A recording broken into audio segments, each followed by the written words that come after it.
Hello students, हमने अभी ये देखा कि हमारी जो दैनिक रिक्वायरमेंट है प्रोटीन की वो कितनी है और उसके पीछे कौन से फैक्टर्स इफेक्ट करते हैं। अब हम बात करते हैं कि जो हमारे प्रतिदिन जो है हमारे शरीर में प्रोटीन की जो मांग होती है उस वो कितनी होती है। तो यदि हम देखें तो हमारे जो आवश्यक प्रोटीन है हमें कैसे लेना चाहिए। जो हमारे आवश्यक प्रोटीन है उसका 1/5वां भाग मांसाहारी पदार्थों से होना चाहिए, यानी कि हमें प्राणिज फूड अगर हम खाते हैं तो उस पर एम्फेसिस देना चाहिए ताकि हमारा all the essential amino acids हमें मिल जाए। लेकिन यदि हम वो नहीं ले सकते, यदि हम मांसाहारी फूड नहीं ले पाते हैं तो हमें अनाज व दालों को मिलाकर इस तरह से लेना चाहिए कि जो जो प्रोटीन जो अमीनो एसिड्स हमारे पूरे नहीं हो पा रहे हैं वो पूरे हो पाए। तो हमें अपनी अगर वेजिटेरियन डाइट है तो हमें इस तरह से लेनी है कि हम अपने अनाज भी पर्याप्त मात्रा में लें, दालें भी पर्याप्त मात्रा में लें ताकि हमारे को आसानी से प्रोटीन सारे एसेंशियल अमीनो एसिड्स हैं वो प्राप्त हो सके।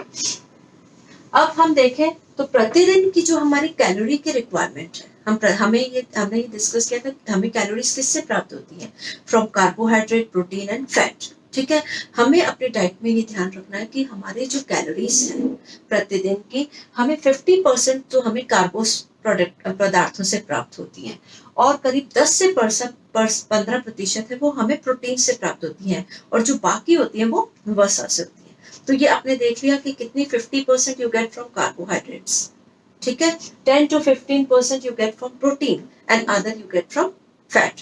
अब बात आती है कि यदि हमारे शरीर में कार्बोहाइड्रेट और वसा प्रॉपर नहीं जा रहे तो अब हमें क्या होगा, अपनी एनर्जी रिक्वायरमेंट किससे पूरी करनी होगी, प्रोटीन से।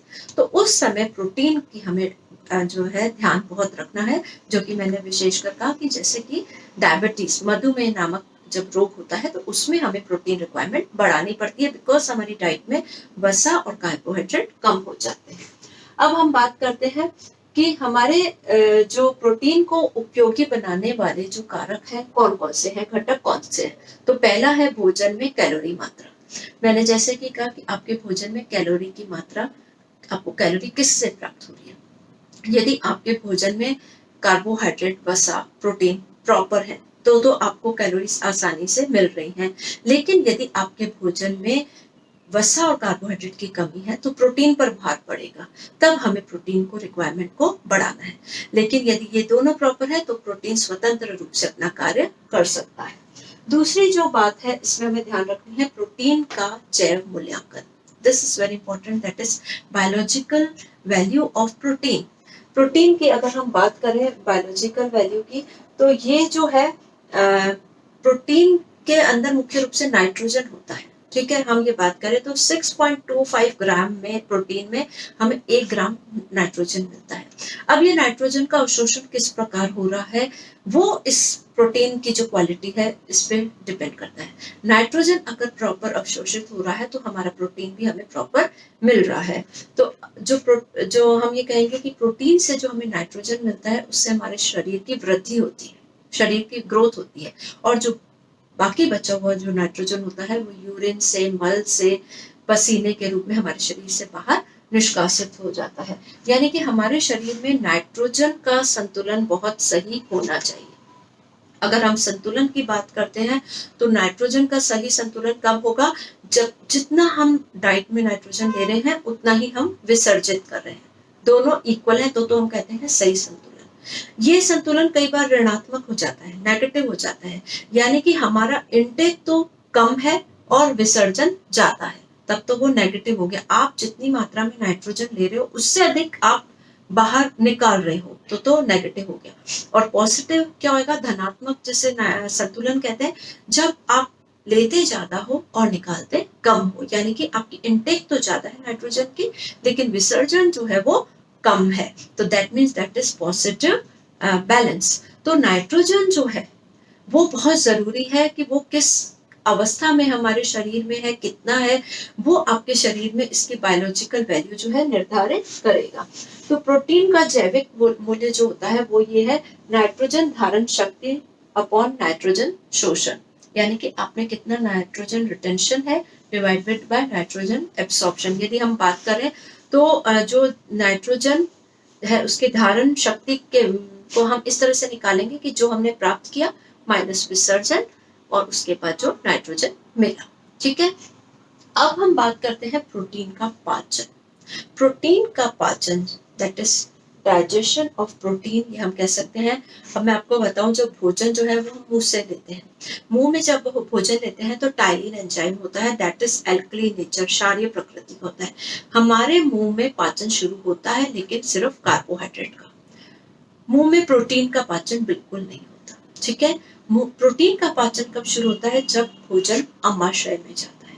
यानी कि भोजन का जो पाचन है वो 3 अंगों में होता है, ध्यान रखना है। अमाशय, छोटी आंत का जो शुरुआत का भाग है जिसको हम पक्वाशय कहते हैं, ठीक है, ड्यूोडेनम एंड छोटी आंत दैट इज बाकी का छोटी आंत का हिस्सा। लेकिन मुंह में इसका पाचन बिल्कुल नहीं होता। तो अब हम बात करते हैं अमाशय। मुंह से भोजन आया, कौन सी प्रकृति का था? टाइलिन एंजाइम जो है वो क्षारीय प्रकृति में काम करता है। लाल रस मुंह में भोजन में मिला तो भोजन क्षारीय प्रकृति का था। जैसे ही भोजन अमाशय में आया, अमाशय की दीवारों से पेप्सिन एंजाइम निकला और हाइड्रोक्लोरिक अम्ल, यानी कि अब भोजन की जो प्रकृति है वो क्या हो गई? अम्लीय, एसिडिक हो गई बिकॉज ऑफ हाइड्रोक्लोरिक एसिड। तो अमाशय जो है अम्लीय माध्यम में, जो अमाशय के जो रस है कौन कौन से हैं? एक पेप्सिन होता है और एक रेनिन। ये अब उस भोजन पे कार्य करते हैं और जो दूध होता है, मेन जो दूध है उस पे HCl और रेनिन कार्य करके उसको दही में परिवर्तित कर देते हैं। ठीक है, डाइजेशन प्रोटीन का स्टार्ट हो गया और फिर वो प्रोटीन जो है दही का दैट इज पेप्सिन की सहायता से it is converted into polypeptide, then proton and peptones, यानी कि प्रोटीन का डाइजेशन शुरू हो जाता है हमारे स्टमक में। जो पेप्सिन जो रस निकल रहा है अमाशय की दीवारों से, पेप्सिन जो होता है और रेनिन जो होता है, वो उस भोजन को हाइड्रोक्लोरिक अम्ल के साथ मिल करके उसको पेप्टॉन्स, पॉलीपेप्टाइड्स इसमें कन्वर्ट कर देते हैं। ठीक है, अब अमाशय से भोजन कहाँ जाता है? छोटी आंत में। तो छोटी आंत का जो पक्वाशय है, पक्वाशय जो ड्यूोडेनम, जो अर्धचंद्राकार हिस्सा होता है शुरुआत वाला छोटी आंत, वहां पे क्षारीय माध्यम हो जाता है। अब वापस जो माध्यम है वो अम्लीय से क्या हो जाता है? क्षारीय हो जाता है। और वहां पे एंजाइम आता है ट्रिप्सिन और कायोट्रिप्सिन। ये एंजाइम्स जो होते हैं, ये अब उनमें जो अर्ध पचा हुआ प्रोटीन जो अमाशय से आया और कुछ पचा हुआ प्रोटीन आया, अर्ध पचा और बिना पचा जो भी प्रोटीन आता है आगे अमाशय से, उस पर क्रिया करते हैं और उसको पॉलीपेप्टाइड्स में कन्वर्ट कर देते हैं। यानी कि एक स्टेप आगे बढ़ गया।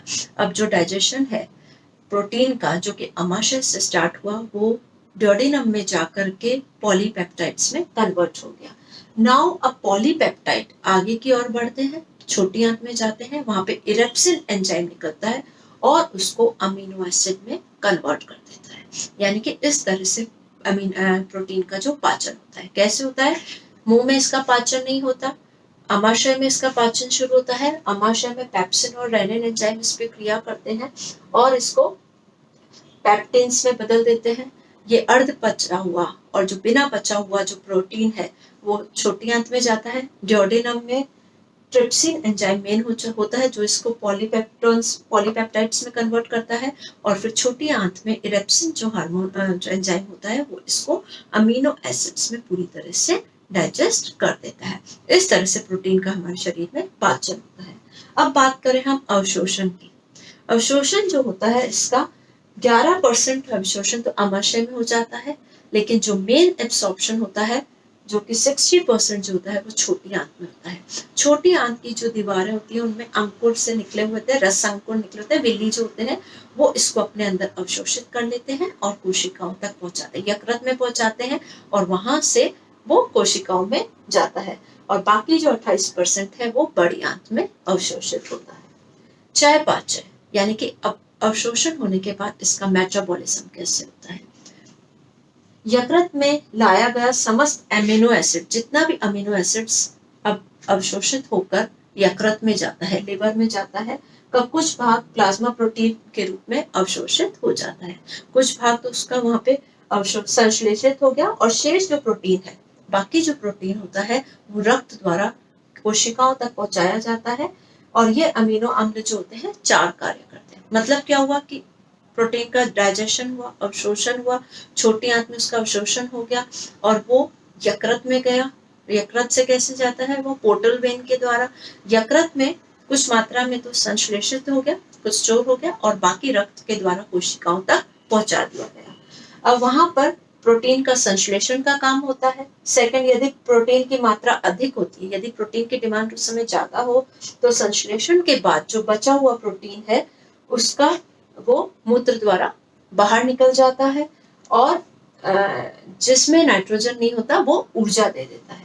देन हम ये देखें कि जो अमीनो एसिड्स जो है वो हमारे शरीर में कुछ तो ऊर्जा में बदल जाते हैं और कुछ हमारे यकृत में ग्लाइकोजन के रूप में संग्रह होते हैं।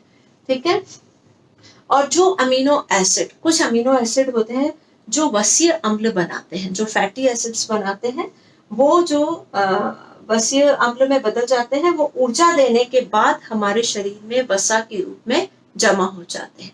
तो कुछ अमीनो एसिड वसीय अम्ल बनाते हैं, वो हमें ऊर्जा देते हैं और उसके बाद वो अम्ल के रूप में हमारे शरीर में स्टोर हो जाते हैं। तो इस तरह से हम देखें तो इसका चयापचय होता है, यानी कि चयापचय को हम इजी शब्दों में समझे कि ये जो है हमारे यकृत में जाता है, वहां पे संग्रहित हो जाता है, संश्लेषित हो जाता है और बाकी जो बचा हुआ है वो हमारे शरीर की कोशिकाओं तक पहुंचाया जाता है और वहां पे हमें ये ऊर्जा प्रदान करता है।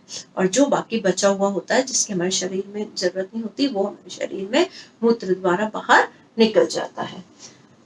अब अगर हम देखें कि हमारे जो प्रोटीन की कमी क्यों होती है, कौन से फैक्टर्स हैं जो कि प्रोटीन को हम अपने देश में देखें तो हमारे देश में प्रोटीन की कमी बहुत अधिक पाई जाती है, तो उसके पीछे कौन से फैक्टर्स होते हैं वो हम अभी डिस्कस करेंगे।